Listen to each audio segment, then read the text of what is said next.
Hey Wisecrack, Jared here. Today we're talking about one of the boldest shows on the air right now and a Wisecrack favorite, Mr. Robot. While the show's protagonist Elliot Alderson hacks his friends, his psychiatrist, hospitals, and the FBI, series creator Sam Esmail hacks cinema, constantly borrowing from iconic films of the past. Esmail openly embraces the theft of his cinematic heroes, having said in a recent interview, "I'll say this right now, I rip off every movie and TV show I've ever seen in my life. I'm a film nerd, I make no apologies." At first glance, it may seem like Mr. Robot is just shamelessly ripping off other films. I didn't know they actually made a mask from that movie, did you? But what makes it different from dumpster fires like Atlantic Rim, Transmorphers, and Chop Kick Panda has to do with art theory. Tracing produces a poor version of the original. Collage creates something new entirely. Perhaps Mr. Robot could be called a mashup, a remix, an homage, or pastiche. Perhaps it's just plagiarism. But in a world where everything seems to be a copy of a copy of a copy, is there anything original left to steal? I need a hit. I need one more fucking hit! Welcome to this Wisecrack edition on the cinematic influences of Mr. Robot. Oh, and if you're hoping for a philosophy of episode, don't worry, we're working on it. Also, spoilers ahead. Fight Club. In many ways, Mr. Robot is a sort of digital update of Fight Club. Whereas Mr. Robot portrays the psychological struggles of the leader of a cyber-terrorist group, Fight Club plays in the analog world. The psychologically troubled protagonist and his cronies pick physical fights with Project Mayhem, covering car dealerships with bird poop and blowing up buildings. Project Mayhem prefers physical acts of terrorism, whereas F Society takes the fight to the new frontier, the web.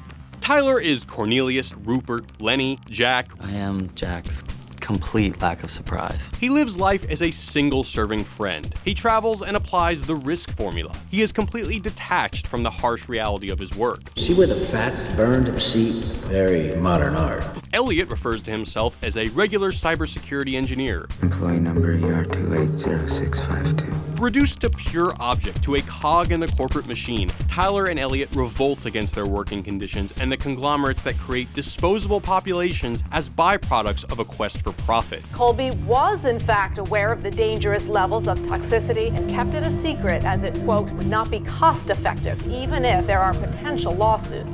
Elliot and Edward Norton's chatter with the camera both take on the same monotonous cadence of a broken down corporate stooge. This spinning wheel of false highs and true lows will continue. Dejected and disaffected by their meaningless work. Everything's a copy of a copy of a copy. F Society wants to erase debt by taking down a global conglomerate that is too big to fail. Along the way, they cut off the Charging Bull's balls and drop them through the roof of Congress. Project Mayhem is a terrorist group that wants to erase the world's debt by blowing up a bunch of buildings. Along the way, their members threaten to cut off human balls.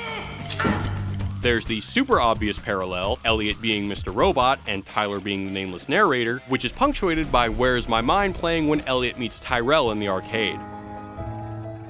When Mr. Robot and Elliot fight in a coffee shop, it might as well be Brad Pitt and Edward Norton fighting all over town. Both share some serious God issues. Tyler chemical burns little kisses on the back of hands while ranting about the fact that God hates you. To consider the possibility that God does not like you. While Elliot thinks religion is just metastasizing mind worms set up to control the masses. So fuck God. He's not a good enough scapegoat for me. When Elliot shows up to work after getting pushed off the Coney Island pier, his conversation with Gideon is oddly close to Edward Norton's chat with his cornflower blue tie wearing boss about his smashed face and disheveled clothes. Pretend you're me. You find this, what would you do? You're missing work, you come in looking like that, and you expect me not to ask questions? Edward Norton has a serious problem with sleep, and so does Elliot, after taking all the Adderall in the penitentiary. Like, all the Adderall. His dishes look immaculate. Both also share a need for healing, whether it's the testicular cancer support club that Tyler haunts, or the prison Bible study group that Elliot demolishes. More than just reference for reference sake, Mr. Robot and Fight Club are thematically intertwined. Both show the alienated white-collar worker. They explore the disconnected reality of living in a world where your worth is dictated by virtual production. And they both show it burned to the ground. The Matrix. Elliot Alderson is a computer hacker otherwise known as Mr. Robot. Thomas Anderson is a computer hacker otherwise known as Neo. Both work in a corporate wasteland of cubicles and dress codes. They both seem to be lacking purpose or direction in their lives until they're approached by a mysterious, enigmatic father figure. In the case of Mr. Robot, literally, I guess. Both are followed by men in black and stuffed into government-type vehicles, and both of them know Kung Fu. Wait, that's not right. While The Matrix is a computer system that obscures the reality of a world where people provide energy for artificial intelligence, Mr. Robot is about a world of mystification. The world itself's just one big hoax. Where everyday workers' social interactions, their social media presence, vices, and routines all hide the fact that the world we live in is a brutal place. We all know why we do this, because it's painful not to pretend.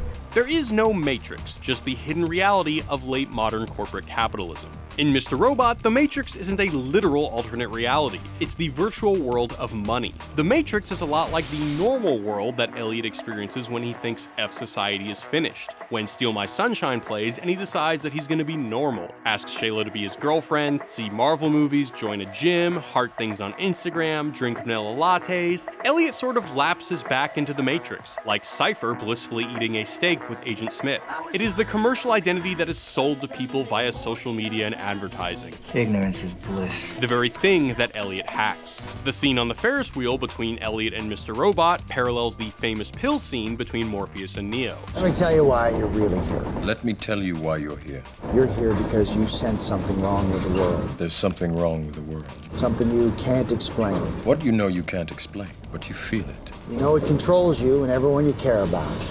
What are you talking about? Like Neo, Elliot is also the one to bring about The single biggest incident of wealth redistribution in history. While Neo liberates the people from the Matrix, Elliot aims to free us from the crushing banality of our everyday lives. Oh, and massive student debt. We are on the verge of taking down this virtual reality. American Psycho. Wall Street exec Patrick Bateman is a nihilistic mess. He lives a life of absolute dissatisfaction. Tyrell Wellick is a clear reference to Bateman, the senior VP of technology at E-Corp. You're fired! While certain things are evidently similar to Bateman, like his workout routine and his random killing of Sharon Knowles on a roof, there are some more subtle references to American Psycho as well.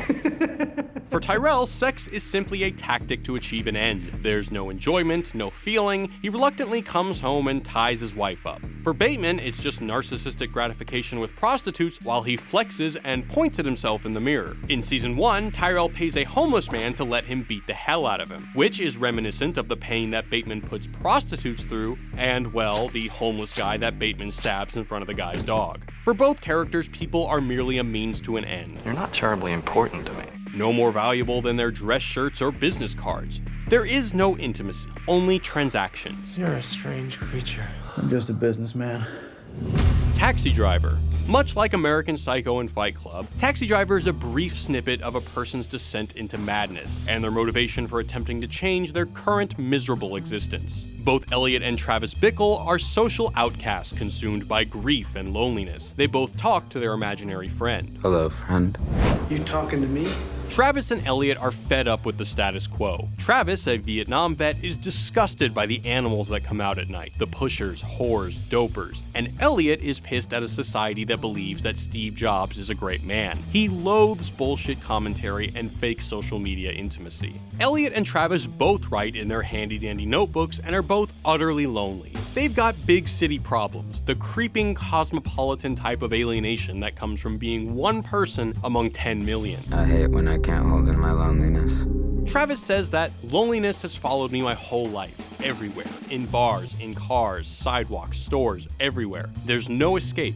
God's a lonely man. Travis rants to Betsy about how she is a lonely person, about how something is missing in her life. I saw in your eyes and I saw the way you carried yourself that you're not a happy person. And this is neatly mirrored by Elliot's conversation with Krista and her struggles with loneliness. You're lonely. Let's face it, they're both weird dudes that zone out a lot. If the 70s creepy worker was a cabbie, the millennial version is a cybersecurity tech guru. The violence in Mr. Robot is also quite similar. Travis and Elliot both use their imaginations to shoot themselves in the head. Perhaps it reveals their suicidal drive and self-hatred, or perhaps it's a commentary that revolutionary figures have to be prepared to accept the consequences of their actions. Fernando Vara is the modern update of Matthew, aka Sport. Instead of pimping, Vara flips scripts. The first time Vara is introduced, he's manhandling Shayla by a car. The first time Sport is introduced, he's pulling Iris out of the back of Travis's cab. While Vara doesn't get killed, yet, there is an interesting inversion. At the end of Taxi Driver, Sport gets killed, and in the middle of season 1, Shayla gets killed instead. Natural Born Killers. Natural Born Killers focuses on our fascination with the spectacular violence of our media-driven environment. While it may not be a major theme of Mr. Robot, there is some parallel commentary. When an E-Corp EVP commits suicide, the close-up of the camera is a reminder that this spectacle is for viewing pleasure. But nowhere is the connection to Natural Born Killers more clear than in Season 2. After Elliot is beaten to hell by Ray's boys, he wakes up in some sort of twisted episode of Full House / Alf.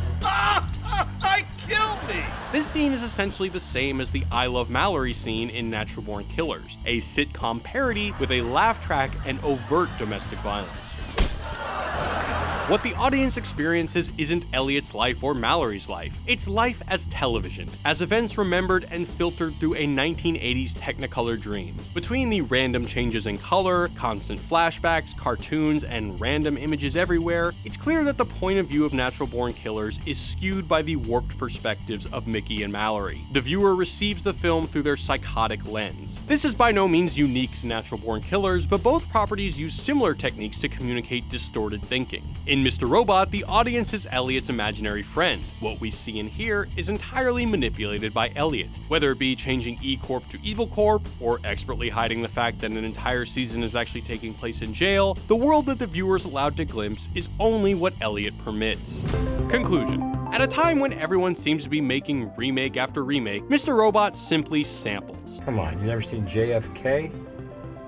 Oliver Stone movie? Instead of regurgitating another lifeless revamp, Mr. Robot offers a carefully sly remix. The excessiveness of it, the constant riffing, lifting, and stealing, seems to make it okay, as if to say, if there's nothing new under the sun, fuck it. It's okay to stick with what you love. Perhaps Mr. Robot is an attempt to reconnect, to build on classic tropes in order to reclaim some sense of familiarity in an increasingly alienating world. Louis, I think this is the beginning of a beautiful friendship. A sort of nostalgic rerun that we, Elliot's imaginary friend, have the privilege to view. Louis, I think this is the beginning of a beautiful friendship. Perhaps watching Mr. Robot is like being on a great pop culture inside joke. You wanna watch your favorite movie?